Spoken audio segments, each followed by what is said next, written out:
నిన్నటి నుండి Erravalli farm house లోనే కేటీఆర్ ఉన్నారు. నిన్న కేసీఆర్ తో కేటీఆర్, హరీష్ రావు, జగదీష్ రెడ్డి భేటీ అయ్యారు. సుమారు 10 గంటల పాటు సుదీర్ఘంగా చర్చించారు. అయితే ఇవాళ కూడా మరోసారి కేసీఆర్ తో సమావేశమయ్యే ఛాన్స్ ఉందని తెలుస్తోంది. ఈ నెలలో కరీంనగర్ లో నిర్వహించే బీసీ సభపై చర్చించే అవకాశం ఉంది.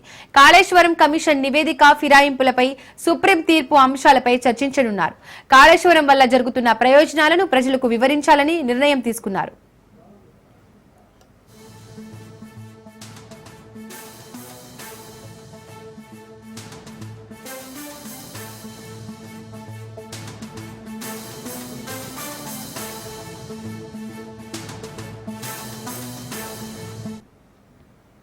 ఇదే అంశానికి సంబంధించి మరిన్ని డీటెయిల్స్ మా ప్రతినిధి రాజు అందిస్తారు.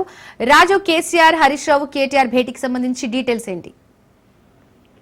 గత 2 రోజులుగా కేసీఆర్ దప్పదప్పాలుగా అటు కేటీఆర్ అటు హరీష్ రావుతో ఇద్దరితోనూ చర్చలు చెప్తా ఉన్నారు. నిన్నటి నుంచి కూడా కేటీఆర్ అందులోనే ఉన్నాడు. ఈ రోజు పూర్తి స్థాయిలో ఈ రోజు సాయంత్రం వరకు కూడా మీటింగ్స్ జరిగే అవకాశం ఉంది. దానికి సంబంధించి ఇప్పటికే జగదీష్ రెడ్డి, తర్వాత ఆర్ఎస్ ప్రవీణ్ కుమార్ కూడా ఎర్రవల్లి ఫామ్ హౌస్ కు చేరుకున్నారు. ఈ రోజు సాయంత్రం వరకు మీటింగ్ జరిగే అవకాశం ఉంది. అయితే కరీంనగర్ లో జరిగేటువంటి బీసీ సభపై చర్చించే అవకాశం, అందులో పాటు కాళేశ్వరం కమిషన్ పై నివేదికలో వచ్చే ఫలితాన్ని ఆధారంగా చేసుకుని దానిపై ఎట్లా స్పందించాలి, ఆ ఫలితం ఏ విధంగా ఉండబోతుంది, ఫలితం ఒకవేళ పార్టీకి వ్యతిరేకంగా వస్తే ఏ విధంగా స్పందించాలి అనే విషయంపై కూడా పూర్తి స్థాయిలో ఈ రోజు చర్చ జరిగే అవకాశం ఉంది. అయితే స్థానిక ఎన్నికలపైన కూడా చర్చ జరిగే అవకాశం ఉంది. మొత్తానికి ఈ రోజు సాయంత్రం వరకు కూడా అన్ని అంశాల్లో అటు ఎమ్మెల్యేల పార్టీ ఫిరాయింపు దానికి సంబంధించిన విషయంలో కూడా చర్చ జరుగుతుంది. అదేవిధంగా ఎమ్మెల్సీల పైన కూడా కేసు వేసే అవకాశం ఉంది. దానిపై కూడా పూర్తిస్థాయిలో చర్చ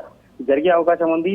మొత్తానికి రాబోయే రోజుల్లో జరిగేటువంటి స్థానిక సంస్థల ఎన్నికల పైన ఏ విధంగా ముందుకు పోవాలి, తెలంగాణ రాష్ట్ర వ్యాప్తంగా మనం ఏ విధంగా బలం చేకూర్చుకోవాలి, వచ్చే ఎన్నికలకు ఏ విధంగా సిద్ధం కావాలి క్యాడర్ అని చెప్పి కూడా వాళ్ళకు దిశానిర్దేశం చేసే విషయంలో అటు బీసీ రిజర్వేషన్ కాంగ్రెస్ పార్టీ ప్రకటించినటువంటి 42% బీసీ రిజర్వేషన్ విషయంలో కూడా ఏ విధంగా స్పందించాలి, ఏ విధంగా ముందుకు పోవాలి, పార్టీ లైన్ ఎట్లా ఉండబోతుంది అని చెప్పి కార్యకర్తలకు పార్టీ కార్యకర్తలకు తర్వాత నాయకులకు కూడా దిశానిర్దేశం చేసే అవకాశం పూర్తిగా కనిపిస్తుంది. మొత్తానికి 2 రోజుల నుంచి జరుగుతున్నటువంటి కీలక భేటీలో ఒక కీలక అంశాలను తీసుకొని ఈ రోజు సాయంత్రం కానీ లేకపోతే రేపు కానీ ఒక ప్రెస్ మీట్ కూడా పెట్టే అవకాశం ఉంది. అటు పార్టీ నాయకులతో పాటు కేసీఆర్ కూడా ఒక ప్రెస్ మీట్ కు మీడియా ముందుకు వచ్చి ప్రెస్ మీట్ పెట్టే అవకాశం కూడా కనిపిస్తుంది.